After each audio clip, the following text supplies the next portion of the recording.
High dears, ಕೆಲವೊಮ್ಮೆ simple ಇಂಗ್ರೀಡಿಯೆಂಟಿಂದ ಒಂದು ಒಳ್ಳೆ ರುಚಿಯಾಗಿರೋಂಥ ಅಡುಗೆ ರೆಡಿ ಆಗುತ್ತೆ.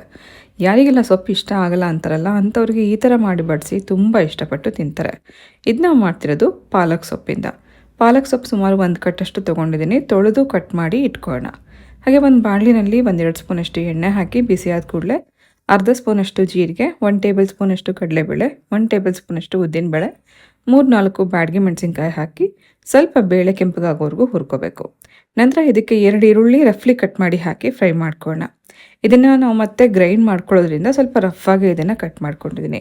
ಹುಳಿಗೋಸ್ಕರ ಒಂದು ಸಣ್ಣ ನಿಂಬೆಹಣ್ಣಿನ ಗಾತ್ರದಷ್ಟು ಹುಣಸೆ ಹಣ್ಣು ಹಾಕಿ ಸ್ವಲ್ಪ ಇದೆಲ್ಲ ಈರುಳ್ಳಿ ಟ್ರಾನ್ಸ್ಪರೆಂಟ್ ಆಗೋವರೆಗೂ ಫ್ರೈ ಮಾಡ್ಕೋಬೇಕು. ಇಷ್ಟ ಆದರೆ ಸಾಕು. ನಂತರ ಸ್ವಲ್ಪ ಬಿಸಿ ಕಮ್ಮಿ ಆದಮೇಲೆ ಮಿಕ್ಸಿ ಜಾರಲ್ಲಿ ಹಾಕಿ ಗ್ರೈಂಡ್ ಮಾಡ್ಕೊಳ್ಳೋಣ. ಇದನ್ನು ರುಬ್ಕೊಳ್ಳೋಂಥ ಟೈಮಲ್ಲೇ ಸುಮಾರು 1 ಟೇಬಲ್ ಸ್ಪೂನಷ್ಟು ಧನಿಯಾ ಪೌಡರ್ ಹಾಕಿದ್ದೀನಿ. ಪೌಡರ್ ಇಲ್ಲ ಅಂದರೆ ನೀವು ಹೀಗೇ ಧನಿಯಾ ಈರುಳ್ಳಿ ಎಲ್ಲ ಹುರಿಯೋವಂಥ ಟೈಮಲ್ಲೇ ಧನಿಯಾನೇ ಹಾಕಿ ಹುರ್ಕೋಬೋದು. ನಂತರ ಖಾರಕ್ಕೆ ಒಂದು ಅರ್ಧ ಸ್ಪೂನಷ್ಟು ರೆಡ್ ಚಿಲ್ಲಿ ಪೌಡರ್, ಸ್ವಲ್ಪ ರುಚಿಗೆ ಉಪ್ಪು ಹಾಕಿ ಫಸ್ಟ್ ಇದನ್ನು ಸ್ವಲ್ಪ ರಫಾಗಿ ಗ್ರೈಂಡ್ ಮಾಡ್ಕೊಳ್ಳೋಣ. ಇದರಲ್ಲಿ ಬೇಳೆ ಎಲ್ಲ ಹಾಕಿರೋದ್ರಿಂದ ಸ್ವಲ್ಪ ರಫಾಗಿ ರುಬ್ಕೊಂಡ ನಂತರ ಒಂಚೂರು ನೀರು ಹಾಕಿ ಇದನ್ನು ಹೀಗೆ ರುಬ್ಕೋಬೇಕು.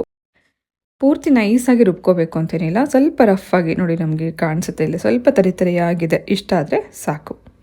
ನಂತರ ಪಾಲಕ್ ಸೊಪ್ಪನ್ನು ಕೂಡ ಸಣ್ಣದಾಗಿ ಕಟ್ ಮಾಡಿ ಇಟ್ಕೊಂಡಿದ್ದೀನಿ. ಹಾಗೆ ಒಗ್ಗರಣೆಗೋಸ್ಕರ ಬಾಂಡಿನಲ್ಲಿ 1-2 ಸ್ಪೂನಷ್ಟು ಎಣ್ಣೆ ಹಾಕಿ ಎಣ್ಣೆ ಬೇಯಿಸಿ ಆದ ಕೂಡಲೇ ಸ್ವಲ್ಪ ಸಾಸಿವೆ, ಒಂದು ಸ್ವಲ್ಪ ಉದ್ದಿನಬೇಳೆ ಕಡಲೆಬೇಳೆ ಹಾಕಿ ಫ್ರೈ ಮಾಡ್ಕೊಂಡ ನಂತರ ಸಣ್ಣ ಕಟ್ ಮಾಡಿರುವಂಥ ಒಂದು ಅರ್ಧ ಈರುಳ್ಳಿ ಹಾಕಿದ್ದೀನಿ. ಸೊ ಈ ಥರ ಒಗ್ಗರಣೆನಲ್ಲಿ ಕಡಲೆಬೇಳೆ ಉದ್ದಿನಬೇಳೆ ಹಾಕಿದಾಗ ಅಲ್ಲಲ್ಲಿ ನಮಗೆ ಬಾಯಿಗೆ ಸಿಗ್ತಿರತ್ತಲ್ಲ, ಅದು ಚೆನ್ನಾಗಿರುತ್ತೆ. ಹಾಗೆ ಈ ಈರುಳ್ಳಿ ಸ್ವಲ್ಪ ಲೈಟಾಗಿ ಟ್ರಾನ್ಸ್ಪರೆಂಟ್ ಆಗೋವರೆಗೂ ಹುರ್ಕೊಂಡ ನಂತರ ಸೊಪ್ಪು ಹಾಕಿ ಹುರ್ಕೋಬೇಕು. ಪಾಲಕ್ ಸೊಪ್ಪು ಬೇಗನೆ ಬೆಂದು ಹೋಗುತ್ತೆ, ತುಂಬ ಹೊತ್ತು ಸಮಯ ಏನು ಹಿಡಿಯಲ್ಲ. ಒಂದು ಸ್ವಲ್ಪ ಮುಚ್ಚಿಟ್ಬೇಡ. ಹಾಗೆ ಪಾಲಕ್ ಸೊಪ್ಪನ್ನು ಉಪಯೋಗಿಸಿ ಮಾಡುವಂಥ ಅಡುಗೆಗಳಿಗೆ ಉಪ್ಪನ್ನು ಯಾವಾಗಲೂ ಕಡಿಮೆ ಇಟ್ಕೋಬೇಕು. ಪಾಲಕ್ ಸೊಪ್ಪಲ್ಲಿ ಸ್ವಲ್ಪ ಉಪ್ಪಿನ ಅಂಶ ಇರುತ್ತೆ, ನೋಡಿಕೊಂಡು ಉಪ್ಪನ್ನು ಕಡಿಮೆ ಇಟ್ಕೊಂಡೆ ಮಾಡ್ಕೋಬೇಕು. ಪಾಲಕ್ ಸೊಪ್ಪು ಒಂದು ಅರ್ಧ ಬೆಂದಾದ್ಮೇಲೆ ನಾವು ರುಬ್ಬಿಟ್ಕೊಂಡಿರೋಂಥ ಖಾರ ಹಾಗೆ ಒಂಚೂರು ನೀರು ಹಾಕಿ ಇದನ್ನು ಬೇಯಿಸ್ಕೊಳ್ಳೋಣ. ಪಾಲಕ್ ಸೊಪ್ಪು ಆ ಖಾರ ಎಲ್ಲ ಹೊಂದ್ಕೊಳ್ಳೋದಕ್ಕೆ 2-3 ನಿಮಿಷ ಸಮಯ ಹಿಡಿಯುತ್ತೆ. ಕೆಲವೊಂದು ಸತಿ ಬರೀ ಅನ್ನ ಸಾರು ಮತ್ತು ರಸಮ್ ಇದೆಲ್ಲ ಮಾಡಿ ಬೋರ್ ಆಗಿದ್ದಾಗ, ಹಾಗೆ ಪಾಲಕ್ ಸೊಪ್ಪು ಯಾರಿಗೆ ಇಷ್ಟ ಇಲ್ಲ ಅಂತ ಅನ್ಸುತ್ತೆ ಅಂಥವ್ರಿಗೆ ಈ ಥರ ಮಾಡಿಕೊಡಿ, ತುಂಬ ಇಷ್ಟಪಟ್ಟು ತಿಂತಾರೆ. ಎಸ್ಪೆಷಲಿ ಇದು ಚಪಾತಿಗೆ, ರೊಟ್ಟಿಗೆ, ಅನ್ನಕ್ಕೆ ತುಂಬ ಚೆನ್ನಾಗಿರುತ್ತೆ. ಈ ಖಾರ ಮತ್ತು ಸೊಪ್ಪು ಇದೆಲ್ಲ ಚೆನ್ನಾಗಿ ಹೊಂದ್ಕೊಳ್ಳೋದಕ್ಕೆ ಒಂದು ಸ್ವಲ್ಪ ಬಿಟ್ಬೇಡ. ಸಣ್ಣ ಊರಿನಲ್ಲಿ ಇದೊಂದು 3 ನಿಮಿಷ ಬೇಯಿಸ್ಕೋಬೇಕು.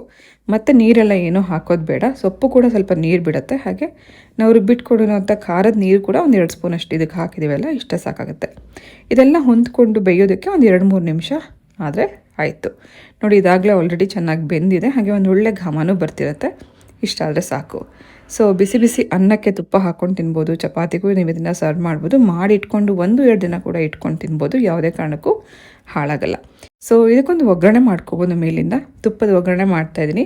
ತುಪ್ಪ ಸ್ವಲ್ಪ ಬಿಸಿ ಮಾಡಿಕೊಂಡು ಜಜ್ಜಿರೋವಂಥ ಬೆಳ್ಳುಳ್ಳಿ ಹಾಗೆ ಕರಿಬೇವು ಹಾಕಿ ನಂತರ ಇದನ್ನು ಮೇಲಿಂದ ಹಾಕ್ಕೊಳ್ಳೋದ್ರಿಂದ ಆ ತುಪ್ಪದ ಘಮನೂ ಇರುತ್ತೆ, ಬೆಳ್ಳುಳ್ಳಿ ಫ್ಲೇವರ್ ಕೂಡ ಇರುತ್ತೆ.